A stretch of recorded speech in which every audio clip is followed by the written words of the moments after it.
online international wire transfer to banks and other financial institutions outside the United States, including the Cayman Islands.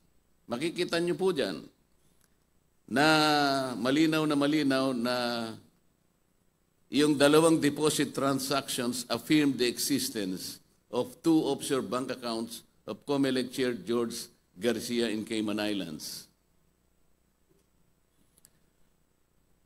I think this is very conclusive. Ayaw kong ang gamitin yung I think. Kayo na po ang humusga. I think Chairman George Garcia had to do a lot of explaining today. Kung yan po ay may papaliwanag niya, nasa sa kanya po. Ngunit, ang tingin ko po ang AMLAC at saka yung NBI, siya po siguro ang dapat makipag-coordinate sa akin.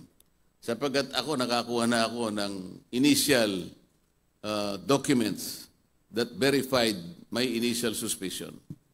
Ang NBI po at saka yung AMLAC na kanyang sinabihan na mag-conduct ng kaukulang pagsisiyasat dito. Wala naman po yata kayong nakuha mula sa kanila sapagkat wala naman po silang ipinahayag sa publiko kagaya ng ginagawa natin sa umagang ito. At dahil nga po rito sa mga nakalap ko po na katibayan,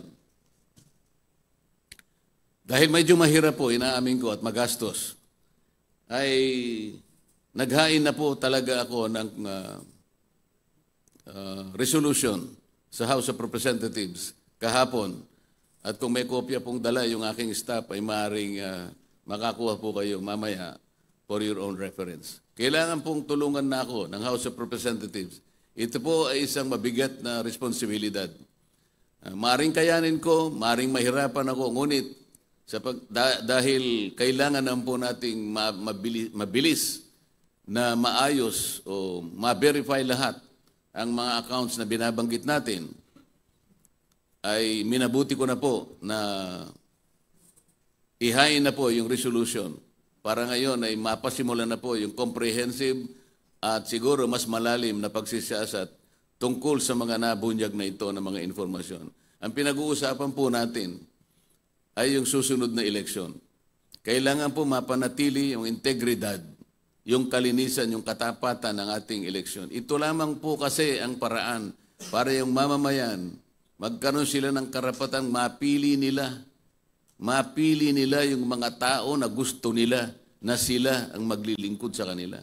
Paano mangyayari po yun kung mayroong pagdududa doon pa lamang sa mga mekanismo, doon pa lamang sa sistema na pinrocure ng COMELEC na hanggang ngayon ay hindi nila maipaliwanag kung nasaan po yung katibayan na hinihingi ng batas para mapanatili natin ang kasiguruhan ng isang malinis, orderly at tapat na pagkukondak ng eleksyon sa ating bansa sa susunod na taon.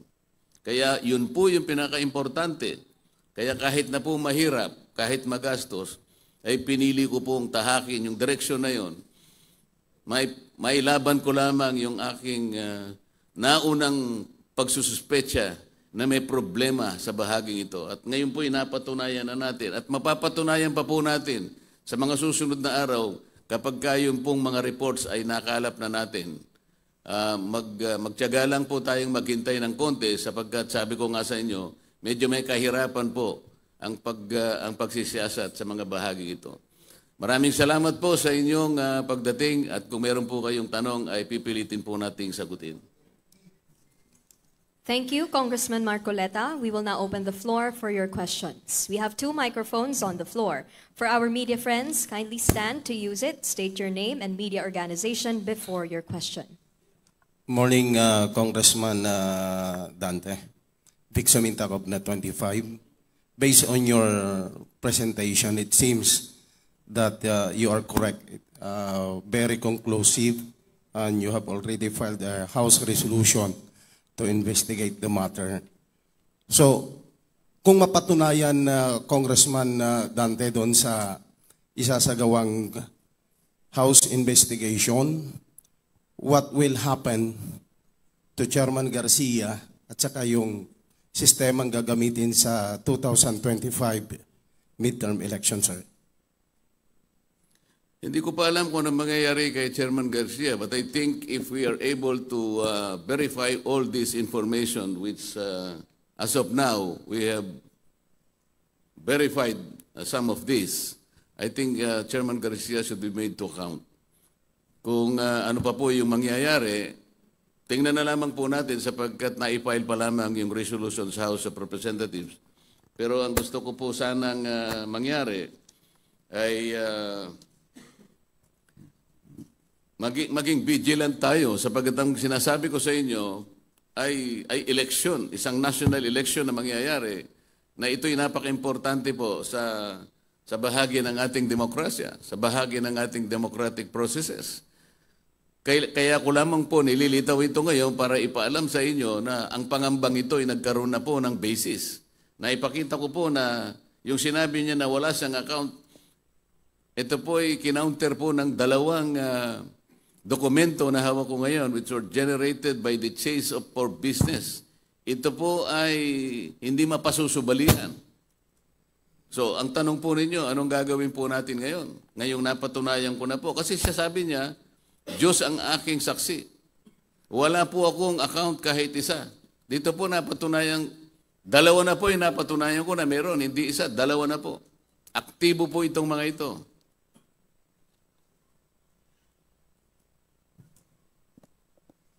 Good morning, sir. Eddie Galvez, FABC Network News. Sir, ano po masasabi nyo sa kay Chairman Garcia na patuloy na sa ibang commissioner? Sir, Eddie Galvez po. Ed, yeah. Ano po masasabi nyo, sir, sa ibang COMELEC commissioner na patuloy na sumusuporta kay Chairman Garcia sa kabila ng expose nyo o direct hit? I cannot speak for them. I think they should ask Chairman Garcia whether or not, mamaya bibigyan ko kayo nito eh. Kayo na siguro mag-confront sa kanya kung totoo ito, hindi. Baring bigyan ninyo yung mga kasama niya sapagkat I think when they conducted their own press con in COMELEC, they were united in supporting the chairman. And that's good. Kung wala namang, kung malinis naman ang chairman, ba't hindi natin suportahan? But in this case, I was able to prove that there are accounts. Ito malinaw na po ito eh. Hindi naman po magsisinungaling ito. Ito pong account na ending in 050, actually ang kompleto pong account niyan is 107 63 000 10750. Ito po yung Scotiabank Primary Savings Account.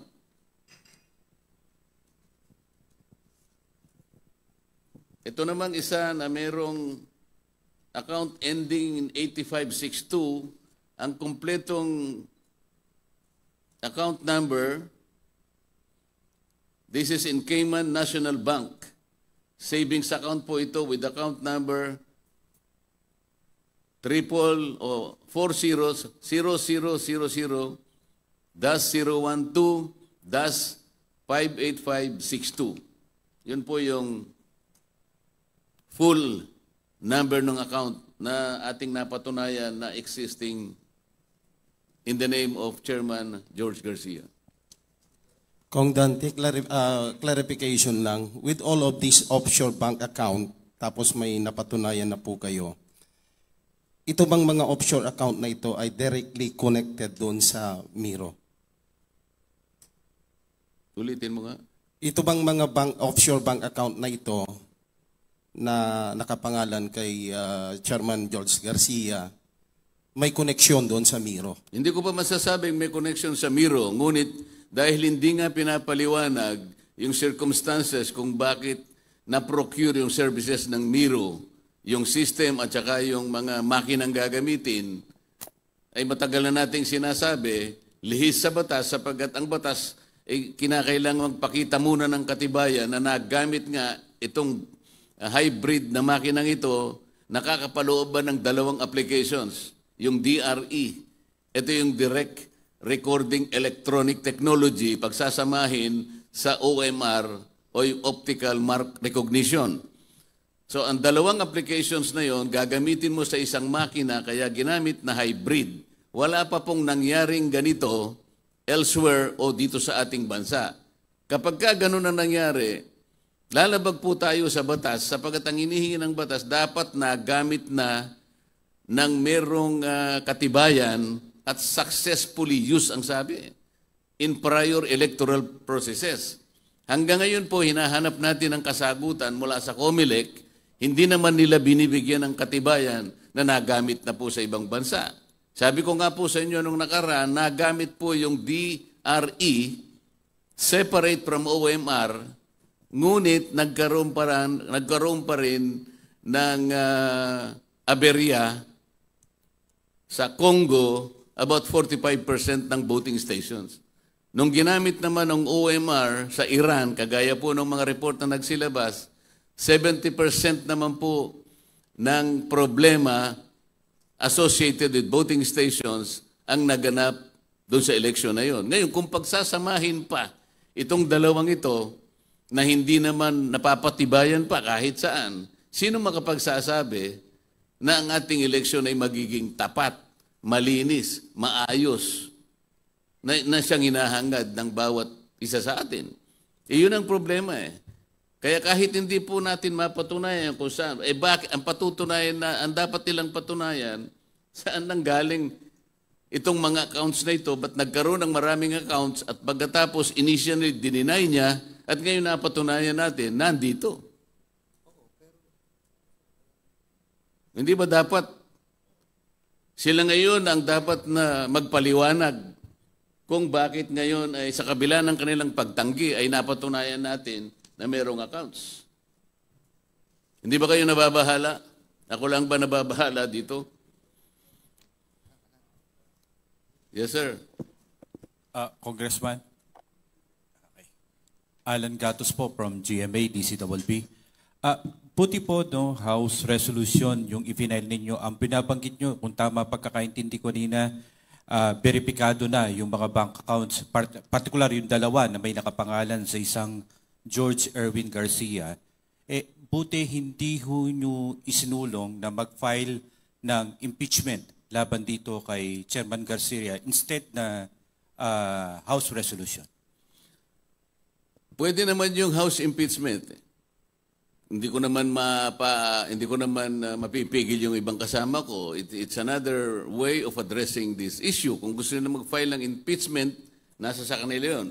Pero itong sinasabi kong ito na kailangan ay magkaroon muna ng immediate investigation sapagkat nangangamba nga po ako sa ating eleksyon na kung hindi natin maayos as soon as possible, ilang panahon na lang po ang natitira. Yung impeachment po kasi bago matapos yun, maraming proseso po yun.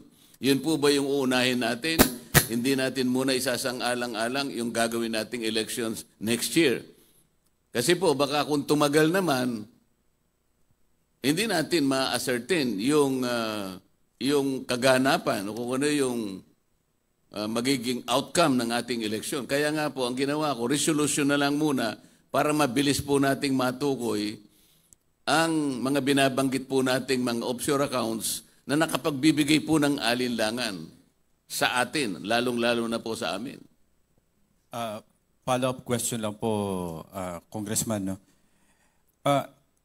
Kasama ho ba dito sa House Reso na kung maaari ay wag na munang gamitin yung rerentahan na mga automated election na counting machine ng biro dahil dito sa lumabas na to o hindi ho yun kasama dun sa maimbestigahan kasi halos ilang buwan na lang bago mangyari ho yung susunod na eleksyon na Congressman. Kasi po ang mga resolution natin ay hindi po pwedeng pagsamasamahin ng maraming subject matter.